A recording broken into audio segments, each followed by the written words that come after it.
Сәлеметсізбе? Бүгін біз шоколадный торт пісіреміз. Өте оңай торт. Бізге керек 3 саат қана ұн, 2 жұмыртқа және сгущенка. Кремға біз қаймақ пен сахарный пудраны аламыз. Өте оңай крем. Мискамызға 2 жұмыртқаны жарамыз. Менде үлкен жұмыртқалар. Сондықтан мен 2 алдым. Егер сізде кішкентай болса 3 жұмыртқа алуға болады. Миксермен 3 минуттай араластырамыз. Біздің жұмыртқаларымыз ағарғанша. Массамыз осылай ағарды, көтерілді. Енді жұмыртқаларымызға сгущенканы қосамыз. Енді миксермен араластырамыз. Он мен какаоға біз 1 шай қасық разрыхлитель қосамыз, араластырамыз. Онымызды біз сгущенка мен жұмыртқаға қосамыз және араластырамыз.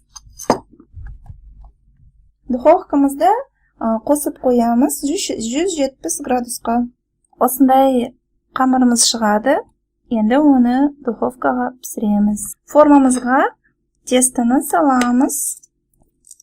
Бүкіл формаға қамырымызды жағамыз.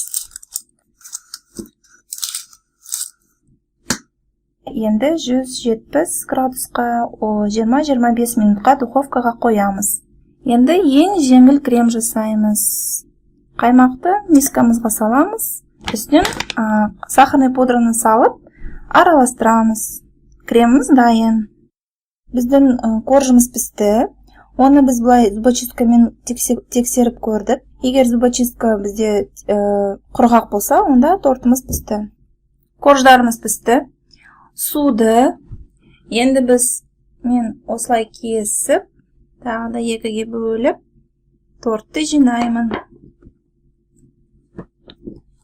Корждар өте жұмсақ болады.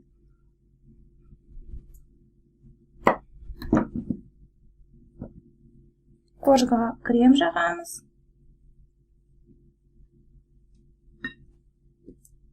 Үстіне коржымызды саламыз.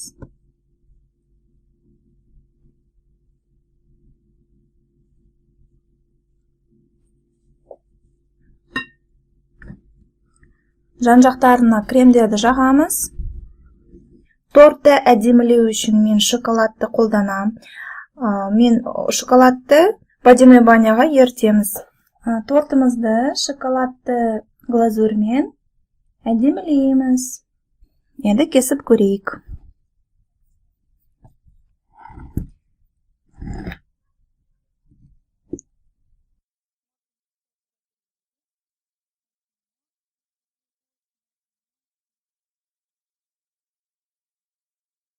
Торт өте тез дайындалады. Корждары өте жұмсақ.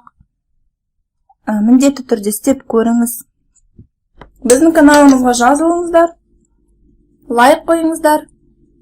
Сау болыңыздар.